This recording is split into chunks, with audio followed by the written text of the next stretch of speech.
동서부근의 수많은 사례를 통해 무기는 물론 군대의 빠른 이동 속도가 전쟁의 승패를 가르는 중요한 요소 중 하나입니다. 21세기 미래 전쟁에는 소리보다 더 빠른 신무기가 대량으로 사용될 것으로 예상되는데요. 특히 대기권 내에서 마하 5 이상의 빠른 속도로 비행하며 표적을 타격할 수 있는 극초음속 무기의 등장은 미래 전쟁의 판도를 완전히 뒤바꿀 것이라는 전망까지 나오고 있기 때문입니다. 스포츠로 예를 들자면 160km의 강속구로 너클볼을 던지는 괴물 투수가 등장하게 된 것인데요. 160km의 강속구나 너클볼 중 하나도 치기 어려운데 이 둘이 섞여서 날아온다고 생각하시면 이해하시기 빠르실 것 같습니다.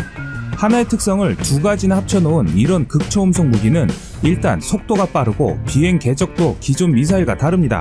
요격 시스템을 자유롭게 피해 다니는 회피 기동으로 움직이기 때문에 현존하는 요격 시스템으로는 방어가 여간 어려운 것이 아닙니다. 이뿐만이 아니라 저공 비행으로 날아오기 때문에 적이 공격하고자 하는 공격 목표를 정확히 예측할 수 없고, 만약 탐지를 한다고 해도 극초음속 무기와 요격 미사일의 상대 속도가 너무 빠르기 때문에 대응할 수 있는 거리와 시간은 기존 탄도미사일과 비교할 수 없을 정도로 짧습니다. 그렇기 때문에 극초음속 미사일의 요격은 사실상 불가능합니다. 한 군 관계자의 말에 따르면 마하 5 이상의 극초음속 미사일은 1초에 2km를 날아가는데요. 관제 레이더가 포착하고 발사까지 7초 안에 요격이 돼야 하는데 이 7초를 넘기면 요격률이 현저히 떨어져서 제로에 가까워진다는 것입니다. 또한 극초음속 미사일은 극초음속 비행체와 극초음속 순항미사일 두 종류로 분류되는데, 우선 극초음속 비행체는 탄도미사일의 추진력을 이용해 높이 상승했다가 이후 활공하면서 비행하게 됩니다. 이때 비행체의 속도는 발사체인 탄도미사일의 능력에 따라 보통 마하 20, 즉 시속 약 24,000km 이상의 속도를 낼 수 있습니다. 반면 극초음속 순항미사일은 공기 흡입식 형태의 스크램제트 엔진을 장착합니다. 램제트 엔진의 일종인 스크램제트 엔진은 외부에서 유입되는 공기의 속도를 초음속으로 유지한 상태에서 연료를 연소시켜 추력을 얻는 방식으로 이론적으로 마하 15까지는 속도를 낼 수 있지만, 아직까지는 기술적인 한계로 인해 마하 10 이상의 속도를 내지 못하는 것으로 알려져 있습니다. 현존하는 미사일들은 아음속 혹은 초음속의 속도만 낼 수 있는 반면, 극초음속 무기는 그 이상 빠른 속도로 비행하기 때문에 미래 전쟁을 획기적으로 바꾸게 될 게임 체인저로 주목받고 있는 것이죠. 또한 속도가 매우 빠르기 때문에 순수 운동 에너지만으로도 파괴력이 상당합니다. 그래서 미국과 러시아 그리고 중국은 사활을 걸고 극초음속 무기를 개발 중인 것입니다. 아직까지 극초음속 무기를 요격하거나 방어할 수 있는 마땅한 수단이나 대책이 없는 배경 때문에 미국을 중심으로 선진국들은 차세대 전력 무기로 극초음속 무기 개발에 박차를 가하고 있습니다. 현재 개발 중인 국가들이 극초음속 무기를 실전 배치할 경우 더 이상 물리적 거리는 군사력을 투사함에 있어 제약이 되지 않는다는 의미인데요. 오늘은 미래의 전장의 판가름을 결정짓는 극초음속 기술과 한국의 극초음속 무기에 대해서 알아보겠습니다. 처음 극초음속 무기에 대한 개념은 미국에서 시작됐습니다. 하지만 극초음속 기술을 바탕으로 극초음속 무기를 먼저 만든 것은 러시아와 중국입니다. 러시아와 중국은 미국이 미사일 방어 체계를 뚫을 수 있는 전략 중 하나로 극초음속 무기 개발이라는 카드를 뽑아들었고, 일정 부분에서는 가시적 성과를 거두고 있습니다. 현존하는 가장 강력한 미사일 방어 체계인 사드 요격 미사일조차도 극초음 미사일 요격은 쉽지 않다는 것이 대다수 전문가들의 공통된 의견이고, 현재 미국은 추적 레이더의 성능을 강화하고 임무 컴퓨터의 연산 속도를 더욱 빠르게 개량하는 등 극초음속 미사일 요격 능력을 확보하기 위해 노력하고 있습니다. 반면 지난해 12월 러시아 푸틴 대통령은 러시아가 세계에서 유일하게 극초음속 무기를 배치한 나라라고 주장했습니다. 러시아는 과거를 거슬러 1991년에는 구소련 최초의 스크램제트 엔진인 GLL 호로드로 마하 5.8의 속력 개발을 시작으로 극초음속 무기 개발을 진행했습니다. 하지만 구소련 체제의 붕괴와 정부 지원의 중단으로 인해 1992년을 기점으로 거의 대부분의 극초음속 무기 개발 계획이 중단되었는데, 이후 비밀에 묻혀 있었던 러시아의 극초음속 무기 개발은 2013년 8월 러시아 방산업체 관계자와 러시아 부총리의 공식 언급으로 세상에 처음 나오게 된 것입니다. 또한 러시아는 극초음속 폭격기도 개발 중인 것으로 알려져 있는데요. 현재 러시아 정부가 공개한 극초음속 무기는 모두 세 종류로, 사정거리 1000km의 최고속도 마하 8의 3M2 지르콘 극초음속 순항미사일, 최대 사정거리 3000km의 최고속도 마하 10의 KH-47M2 흰짤 공대지 초음속 탄도미사일, 최고속도 마하 20 이상으로 향후 극초음속 폭격기 혹은 극초음속 정찰기 개발의 토대가 될 것으로 예상되는 YU-71S 아방가르드 극초음속 무기 체계가 있습니다. 현재 극초음속 무기 개발에 가장 적극적인 국가는 중국입니다. 2014년부터 극초음속 무기 개발 정황이 서방 세계 정보기관에 포착되었지만 침묵을 지키던 중국은 지난 2016년 1월 중국인민해방군 기관지인 해방군보를 통해 처음 극초음속 무기 개발 사실을 인정했는데요. 해방군보에 따르면 지구상 어떤 목표도 1시간 이내 타격할 수 있는 극초음속 비행체를 개발하고 있다고 밝혔으며 2018년 8월 중국 국제전문지 참고 소식을 통해 마하 6의 극초음속 비행체 시험에 성공했으며 중국 역시 극초음속 무기 개발 경쟁에 본격적으로 나섰다고 공식 발표했습니다. 중국 항천공기동력기술연구원이 공개한 자료에 따르면 성공 이후 로켓으로 발사된 극초음속 비행체는 발사 10분 뒤 고도 3만 m 상공에서 로켓과 분리했으며 400초 동안 마하 5.5에서 6속도로 다양한 동작의 시험을 완수하고 예정된 지점에 낙하한 것으로 알려지고 있습니다.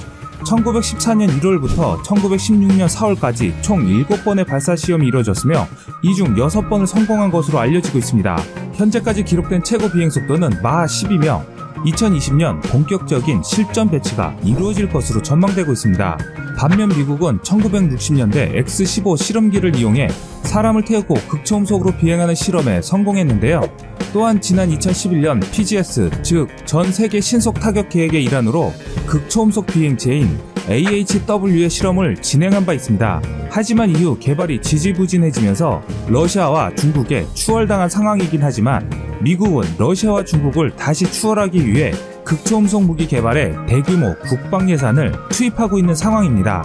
최근 미국은 2020년 극초음속 무기 실전 배치를 목표로 극초음속 무기 개발에 막대한 국방 예산을 쏟아붓고 있습니다. 미국 국방부는 지난 2018년부터 극초음속 기술 및 무기 개발 연구를 최우선으로 추진하고 있는데요. 2019년 한 해에만 극초음속 무기 연구에 2억 5,700만 달러, 하나 약 3,136억 원을 투자하고 있으며 이는 전년도 대비 136% 증가한 금액입니다.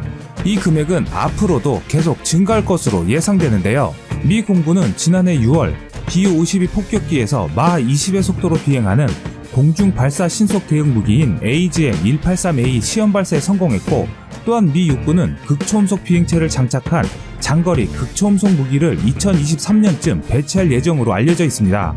한 가지 주목할 사실은 러시아와 중국 등의 국가들이 극초음속 무기 개발에 집중하고 있는 동안 미국은 극초음속 무기를 요격할 수 있는 방어 무기 개발에도 노력을 집중하고 있다는 것입니다. 미국은 미 국방부 산하 연구기관인 다르파에서 극초음속 무기를 요격하는 글라이더 브레이커 계획을 추진 중인데요.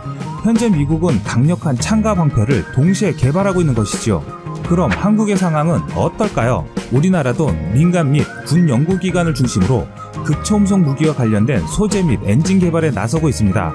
국내에서는 한국항공우주연구원 및 국방과학연구소의 주도로 핵심 기술 확보에 주력하고 있으며 최근에는 차세대 발사체에 사용할 로켓 기반 복합 사이클 엔진과 극초음속 순항미사일에 사용할 이중연소 램제트 엔진 기술을 연구하고 있는데요. 2000년부터 극초음속 관련 기술 개발이 진행되었는데 항공우주연구원 카리에서 단독으로 설계 제작한 마하 6.7급 극초음속 흡입구와 초음속 연소기를 일본 우주항공연구개발기구의 극초음속 추진기간 시험 설비를 활용하여 시험에 성공하였습니다. 앞서 설명드렸던 극초음속 미사일의 엔진인 스크램제트 엔진을 시험하는 설비가 한국에게는 없었는데요. 하지만 2009년 스크램제트 엔진을 시험할 수 있는 설비를 갖춘 후 지속적인 연구 개발로 2015년부터는 가시적인 성과를 보이고 있습니다. 램제트, 스크램제트 엔진을 혼합한 이중모드 램제트 엔진에 로켓 엔진을 합친 RBCC 엔진과 이를 포함하는 15톤급 재사용 발사체에 대한 핵심 기술들을 개발하고 있습니다. 이 재사용 발사체는 초기 가속 이후 마하 3.0에서 6.0까지는 램제트 모드로 마하 6에서 11까지는 스크램제트 모드로 동작하며 이후 2013년까지 1종의 스크램제트 엔진 흡입구 시험, 2종의 탄화수소 스크램제트 엔진 연소 시험과 1종의 단열재 공력 가열 시험을 성공적으로 마친 것으로 알려져 있습니다. 현재 한국의 극초음속 무기에 대한 개발은 다른 주변국들보다 늦은 것은 사실입니다. 하지만 다른 국가들이 50여 년이 걸렸던 결과물들을 단 10여 년 만에 이루어내고 있습니다. 이외에도 현재 개발 중인 레이저 무기나 레이건과 같은 미래 에너지 무기에 극초음속 무기 대응 능력을 부여하기 위한 연구 역시 활발하게 진행되고 있는데요. 만약 이러한 계획이 성공한다면 미래 전장에서도 한국은 강력한 창가 방패를 가지게 되는 것입니다. 즉 극초음속 무기와 대응 무기를 동시에 보유하게 될 것이며 이는 한국의 강력한 군사력으로 나타나게 될 것입니다. 지금까지 세상의 모든 이야기거리를 얘기하는 꺼리튜브였습니다. 시청해주셔서 감사합니다. 대한민국이 잠수함 탑재용 리튬 이온 전지 개발에 성공해 국산 잠수함의 성능이 대폭 향상될 것으로 기대된다는 반가운 소식이 들려왔습니다. 방사청은 잠수함 탑재용 리튬 전지 개발에 성공, 오는 10월부터 내년 상반기까지 해군 최신의 잠수함에 탑재할 시제품 제작에 착수한다고 밝힌 것인데요. 이런 가운데 태국의 총리가 한국 잠수함을 마다하고 중국산 잠수함을 구매하기로 결정한 후 정권 자체가 흔들리는 위기를 맞고 있는데요. 지난 8월 태국 방콕에서는 중국 잠수함 부실 계약에 항의하는 시위가 연일 열렸습니다. 어떻게 된 일일까요? 자, 태국 얘기는 잠시 줬고 우선 대한민국이 잠수함 탑재용 리튬 전지 개발에 성공했다는 얘기를 먼저 해드리겠습니다. 리튬 전지가 최초 적용될 잠수함은 현재 장보고 3 사업 명칭으로 진행 중인 3,000톤급 도산 안창호급 잠수함의 배치 2 버전인데요. 이 잠수함은 폭 9.6m, 길이 83.3m, 규모의 우리군 최초 중형급 잠수함이죠. 최대 속력은 20노트로 어뢰, 기뢰, 잠대함, 유도탄 등을 탑재합니다. 장보고 3 사업은 설계부터 건조까지 전 과정이 국내 기술로 이루어지고 있는 사업으로 이 사업을 통해 최초 건조된 도산 안창호함을 통해 한국은 세계 12번째 잠수함 자체 설계 및 건조 능력을 갖춘 국가로 올라섰습니다. 현행 디젤 전기 추진 방식인 잠수함에 있어 축전기 성능은 잠수함의 성능과 직결되는데요. 디젤 전기 잠수함은 디젤 엔진을 가동해 발생하는 전기 에너지를 축전지에 모으고 이 에너지로 프로펠러를 돌려 작동합니다. 지금까지 잠수함 축전지로 사용된 납 축전지를 리튬 이온 전지로 교체하면 작전 시간이 크게 늘어나죠. 리튬 이온 전지 적용으로 수중 지속 항해 능력과 고속 기동 시간 등이 늘어나고 건전지 수명이 2배 이상 연장되며 유지, 보수 등의 편의도 개선됩니다. 리튬 이온 전지가 적용된 도산 안창호급 잠수함은 오는 2026년 해군에 인도돼 전력화될 예정입니다. 군은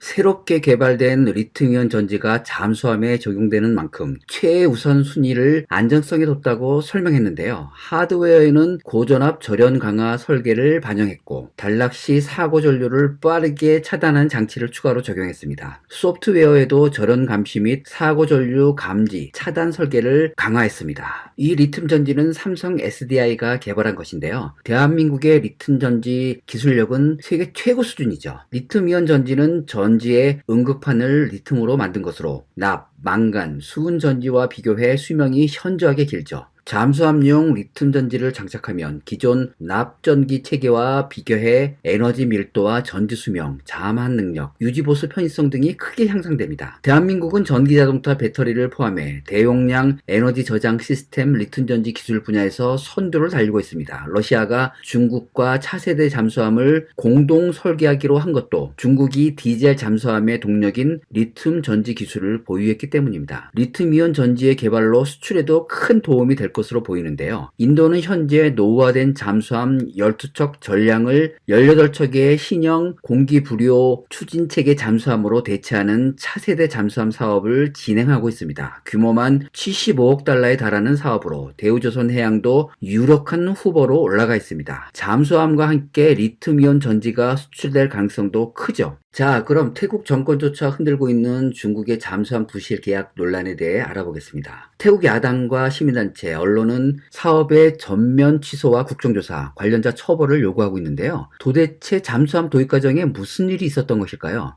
2000년대 태국은 잠수함을 가져야 한다는 여론이 힘을 얻었습니다. 베트남과 말레이시아, 싱가포르, 심지어 동남아시아 최빈국인 미얀마까지 잠수함을 손에 넣었기 때문이죠. 태국 정부는 2014년 공개 입찰을 통해 잠수함 구매에 나섰습니다. 이때 여러 업체가 지원했죠. 한국은 대우조선해양의 DSME 1400 모델을 시작으로 러시아 국영 무기 수출회사 로소본 엑소퍼트가 킬로 36형 잠수함을, 프랑스 DCNS가 스펠콘급 잠수함, 중국 중선중공이 중국 해군의 신형 재래식 잠수함인 041형 잠수함을 제안했습니다. 사업 초기만 해도 태국은 한국 잠수함을 생각했습니다. 애초에 생각했던 모델이 U209 모델의 개량형이었고 가격과 후속 군수 지원도 적합했기 때문인데요. 스콜펜급은 너무 비쌌고 킬러급은 후보 모델 가운데 가장 대형이었지만 운영 유지 면에서 평이 좋지 않았습니다. 중국제는 진지한 고려 대상이 아니었습니다. 하지만 상황은 2014년 5월 바뀌었습니다. 쿠데타로 정권을 잡은 뿌라윳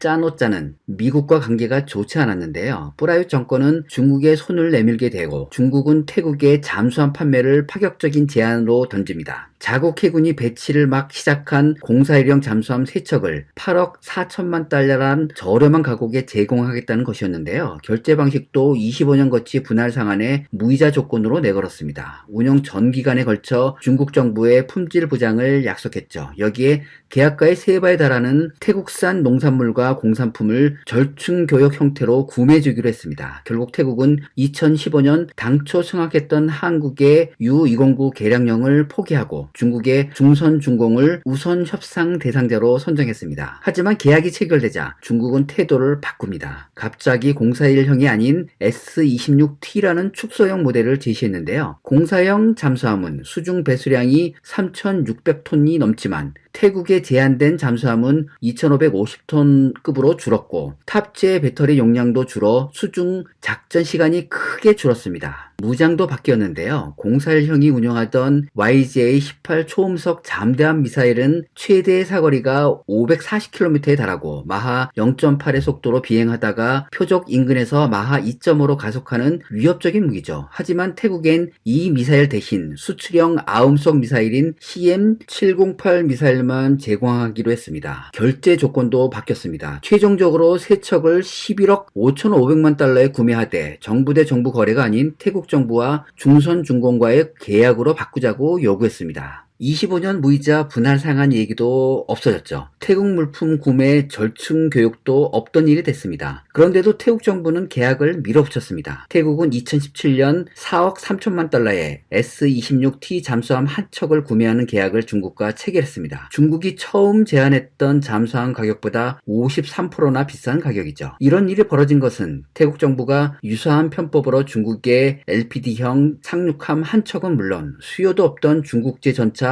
49대를 계약했기 때문이라는 지적입니다. 불법 유착이라는 의혹이 태국 내에서 일파만파로 퍼지고 있죠. 결국 태국 정부가 8,500억 규모의 중국산 잠수함 추가 구매를 강행하려다가 결국 민심에 백기를 들었습니다. 중국산 잠수함 2척 추가 구매를 1년 미루기로 결정한 것이죠. 사실 그동안 대한민국과 태국은 방산 부분에서 긴밀한 관계를 유지해오고 있습니다. 현재 태국이 아세안 무기시장의 큰손으로 떠오르며 한국 정부와 방산업계도 민첩하게 대응하고 있습니다. 특히 양국 간 체결된 군사정보보호협정, 즉 지소미아는 태국이 한국을 잠재적인 안보 동맹국으로 인정했다는 신호인데요. 이는 태국이 최근 몇 차례 우리 무기를 구매하며 한국산에 대한 신뢰가 쌓이기 시작했고 지소미아는 양국 간 방산시장 활로가 본격적으로 뚫렸다는 평가를 받고 있습니다. 지소미아 체결의 이유는 군사 동맹으로서 작전 정보를 주고받기 위함도 있지만 상대국의 군사 수요를 파악하려는 목적도 있기 때문인데요. 태국과의 지소미아 체결은 태국군의 장비 수요 정보를 알고 싶어하는 우리 정부의 요청 탓도 컸다는 뜻이죠. 태국 해군은 2018년 대국국 기반의 호위함을 5,200억 원에 도입했죠. 방산개혁으로는 태국 역사상 최대 규모인데요. 태국은 이 호위함에 태국인들이 가장 존경하는 인물 중 하나인 전 국왕 라마 9세의 이름을 따 푸미폰 아둔야댓이라고 명명했습니다. 2015년 국산 전투기인 T-50TH 4대를 구매한 태국 공군은 2017년에 8대를 추가로 구매했습니다. 사실 태국에서는 군부 교체기마다 때마다 기존 사업이 틀어지는 경우가 많은데 반해 훈련기를 추가로 구매한 것은 작전 성능에 대해 그만큼 만족했다는 것입니다. 해군력이 취약했던 태국은 1990년대 초반 중국에서 두 척의 3,000톤급 호위함을 헐값에 들어온 적이 있습니다. 태국은 이 호위함의 기대를 닮아 이 배의 이름을 태국 역사상 가장 위대한 왕으로 추앙받는 나레수안 대왕의 이름을 붙였습니다. 그러나 이 호위함은 오래가지 않아 나레수안이라는 이름에 먹칠을 했는데요. 어떻게 건조를 했는지 볼트와 나사가 곳곳에 튀어나와 있었고 군함이 적 미사일이나 포탄에 피격되었을 때 생존을 위해 필요한 방수 격벽조차 없었죠. 소화시설도 없었으며 무장 발사 버튼을 눌러도 미사일이나 함포가 발사되지 않는 사례가 비일비재하게 발생했습니다. 결국 태국은 7,300만 달러라는 거금을 들여 스웨덴 업체 샤브의 사격 통제 장치와 지휘 통제 시설을 전면 개조를 의뢰했고 한국 기업의 전투 정보 시스템 개량과 유지 보수를 맡겼습니다. 수차례 하자 보수 끝에 실전 배치까지는 인도 후 무려 5년이라는 세월이 걸렸습니다. 태국이 한국산 함정에 주목한 데는 이런 배경이 깔려 있습니다. 사실 태국 해군은 잠수함 도입에서 한국산 잠수함을 강력하게 원했던 것으로 알려져 있습니다. 독일에서 기술을 도입해 조립하던 대한민국은 이제 세계 5대 수출국으로 등극했습니다. 잠수함은 자동차처럼